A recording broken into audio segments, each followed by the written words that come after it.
Et si l'homme le plus puissant de la tech décidait, demain matin, de devenir le guide spirituel et politique de l'Amérique? Pas un président, pas un candidat, un fondateur. Le bruit a couru comme une traînée de poudre. Ce n'était pas une blague. Ce n'était pas un coup marketing. C'était une annonce officielle. Delivery. Avant de commencer cette vidéo, n'oubliez pas de faire un like et un commentaire, car cela nous donne beaucoup de force pour continuer à partager de contenus bénéfiques et je vous invite à vous abonner à notre chaîne et d'activer la cloche de notification pour rester informé de nos prochaines publications sur la géopolitique et l'actualité internationale. Merci et bonne vidéo. Elon Musk lance son propre mouvement politique. Pas un parti au sens classique du terme. Non, il l'a nommé le Parti de l'Amérique. Un nom simple, presque biblique. Il ne veut pas représenter une idéologie. Il veut incarner une mission. Et dans ce monde de chaos, de guerre froide numérique et d'effondrement moral, qui va s'en plaindre? Depuis des années, Elon Musk ne construit pas seulement des voitures ou des fusées. Il façonne une mythologie. Dans ses discours, de plus en plus, il évoque la transcendance. Il parle d'humanité comme d'une espèce sacrée. Il met en garde contre la décadence, le nihilisme, la confusion des repères. Et soudain, tout s'assemble. Les fidèles sont déjà là. Des millions, suspendus à ses mots. Certains le suivent comme un prophète technologique, d'autres comme un stratège providentiel, d'autres encore comme un dernier recours face au naufrage de l'Occident. Mais pourquoi maintenant? Pourquoi cette entrée en politique? Et surtout, pourquoi ce ton quasi religieux? Serait-ce la naissance d'un empire nouveau, où la Silicon Valley deviendrait la nouvelle Mecque du pouvoir mondial? Un mot circule déjà dans les cercles de Washington, à voix basse, muskisme. Pas une blague, pas un slogan, un phénomène. Et si cette fois, ce n'était pas juste un entrepreneur visionnaire, mais un homme convaincu d'avoir une mission sacrée? Ce que vous allez découvrir dépasse la politique, dépasse la technologie. Cela touche à l'âme même de l'Amérique. Et peut-être à la vôtre. L'annonce choque, le moment où tout bascule. Le 28 juin 2025, à Austin, Texas, Elon Musk entre sur scène sous une bannière bleu foncé portant 4 mots. For God, Country, Future, Truth. La foule, composée de partisans venus de tout le pays, l'accueille comme une rockstar. Mais ce qu'il annonce dépasse toutes les spéculations. L'Amérique n'a plus besoin de politiciens. Elle a besoin de bâtisseurs. Je ne me présente pas à la présidence. Je crée le Parti de l'Amérique. Pas de droite, pas de gauche. Un projet qu'il appelle post-politique, post-corrompu, post-démocratique même, selon certains analystes. Il promet une renaissance civilisationnelle, où foi, innovation et devoir national fusionnent. Les chaînes d'infos interrompent leur programme. Le Nasdaq frémit. La Maison-Blanche reste silencieuse. Et sur X, ancien Twitter, les hashtags explosent. Hashtag Musk président, hashtag Parti de l'Amérique, hashtag Dieu et Silicon Valley. Mais derrière l'euphorie se cache une fracture. Qui Musk veut-il vraiment représenter? Et surtout, de quoi veut-il nous détourner? Le verre dans la matrice, les alliances inquiétantes. Ce que peu de gens remarquent ce soir-là, c'est la composition du comité fondateur de son mouvement.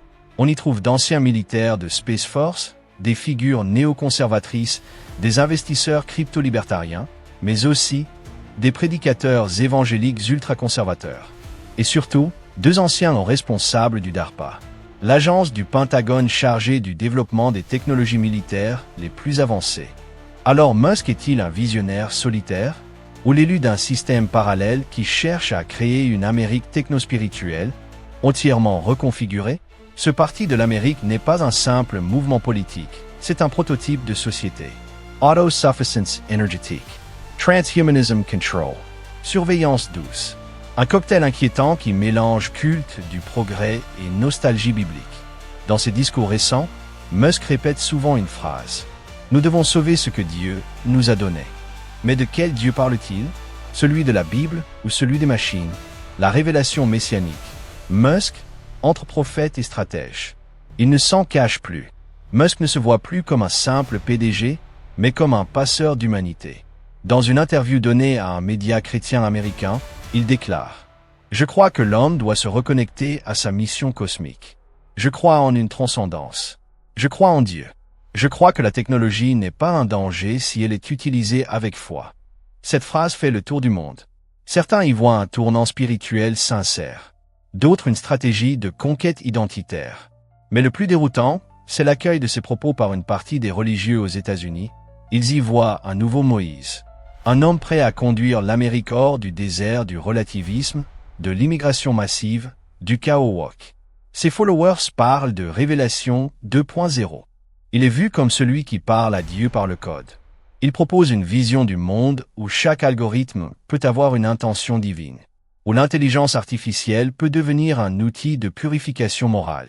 Folly, manipulation, ou la naissance d'un nouveau type de spiritualité.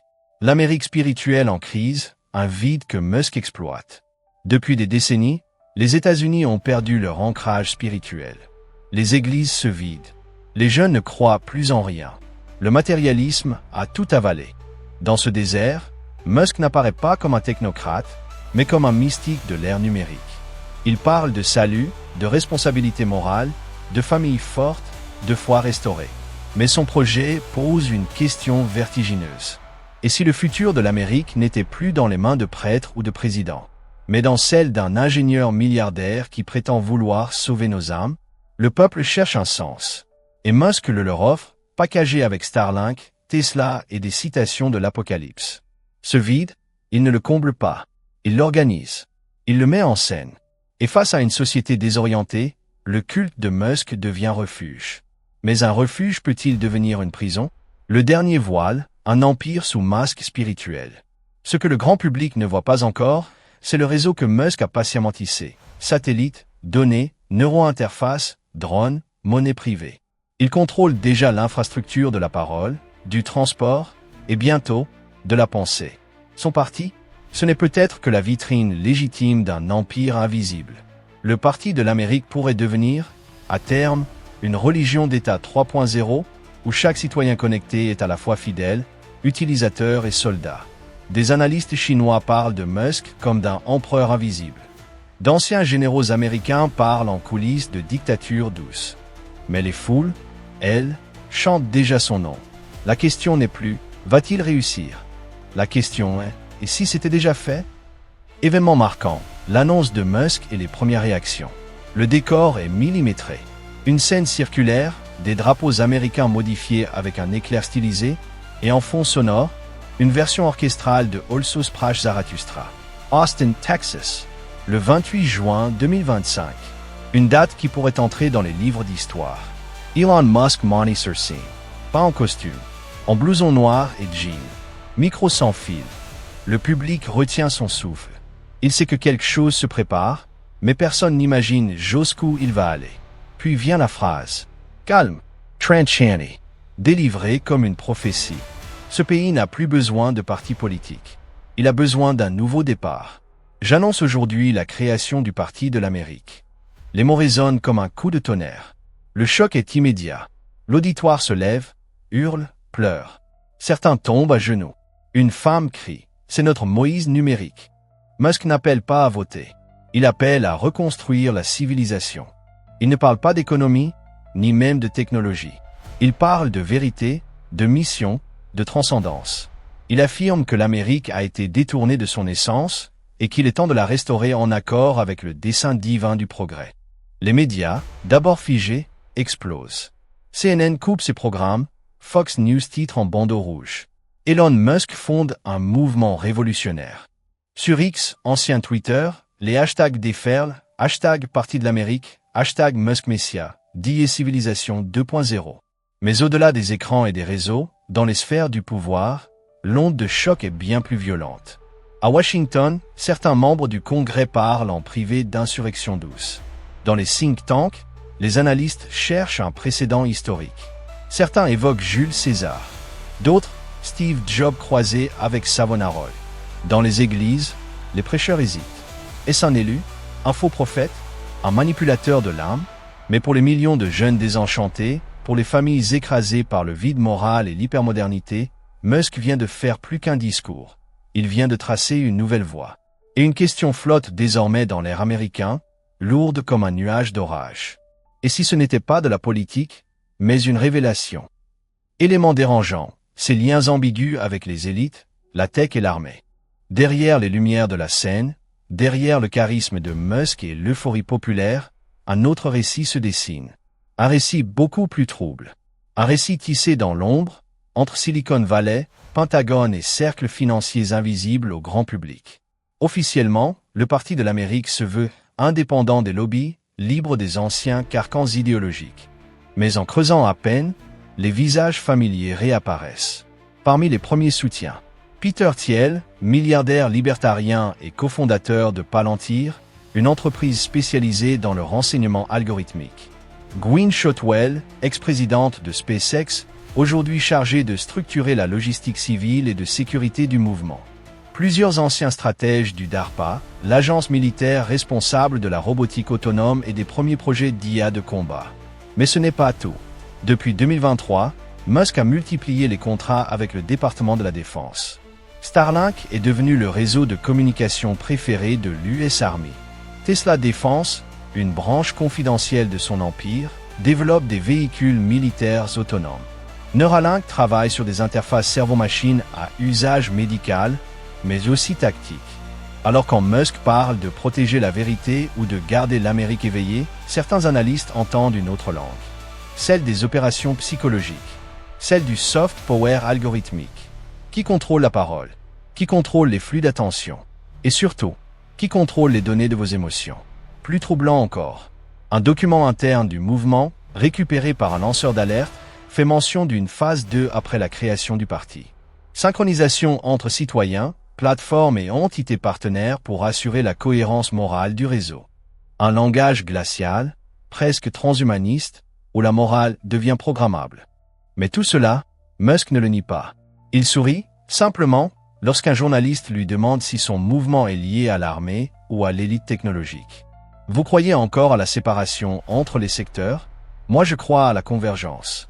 Et si le Parti de l'Amérique n'était pas un soulèvement populaire, mais une fusion expérimentale entre technologie, puissance militaire et ingénierie sociale, souhaites-tu que je passe à la troisième partie? Index revers pointant vers la droite blanc, une révélation inattendue. Son discours religieux et la posture messianique? Révélation inattendue, son discours religieux et la posture messianique. On pensait qu'il parlait en ingénieur, en entrepreneur, en stratège. Mais aujourd'hui, Elon Musk parle en prophète. Lors d'un rassemblement en Arizona, devant une foule de partisans en silence quasi liturgique, il prononce ces mots. L'Amérique n'est pas qu'une nation. C'est une mission, une arche. Et cette arche est en train de couler. Nous devons la reconstruire avec foi, avec technologie, avec vérité. Le ton n'est plus politique. Il est biblique. Le public, lui, n'applaudit pas. Il acquiesce, comme s'il venait d'assister à une révélation. Depuis quelques mois, les références religieuses se multiplient dans ses discours. Il évoque la chute de Babel pour parler de l'Occident désorienté. Il cite les proverbes pour justifier l'éthique algorithmique. Il compare la mission de Neuralink à la communion de l'âme et du code. Mais surtout, il parle de lui-même avec un langage à double fond. Je ne suis pas le sauveur, mais je suis porteur de ce que j'ai vu. Le monde ne mourra pas dans une guerre nucléaire. Il mourra dans le mensonge. Et je suis ici pour dire la vérité. Et ce glissement ne passe pas inaperçu. Des pasteurs américains commencent à lui prêter des intentions messianiques.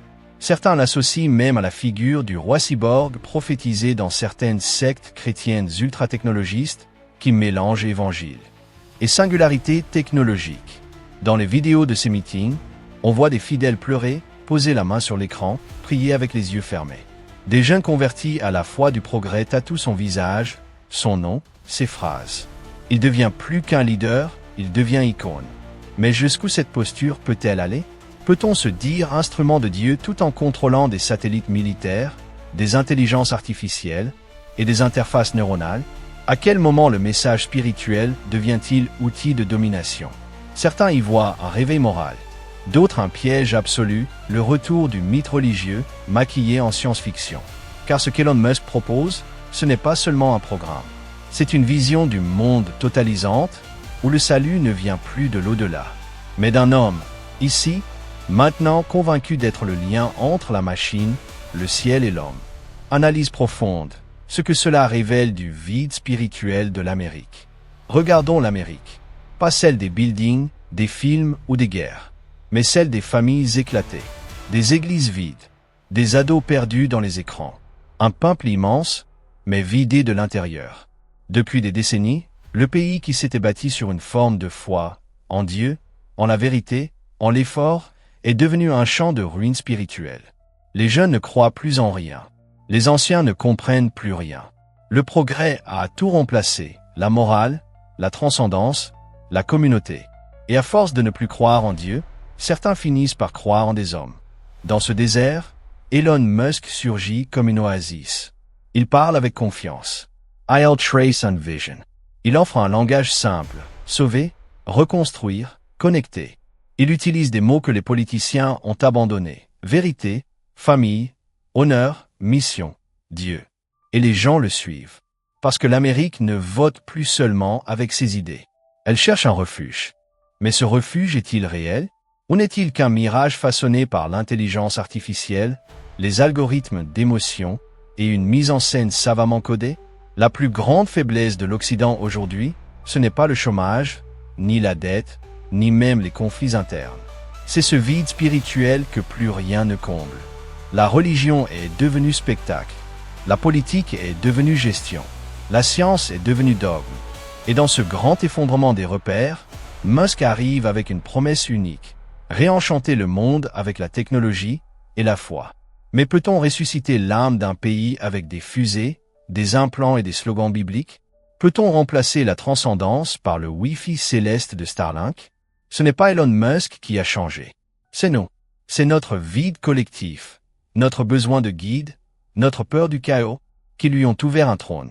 Et si nous n'y prêtons pas attention, ce trône ne sera peut-être plus symbolique. Il deviendra réel, officiel, constitutional, total.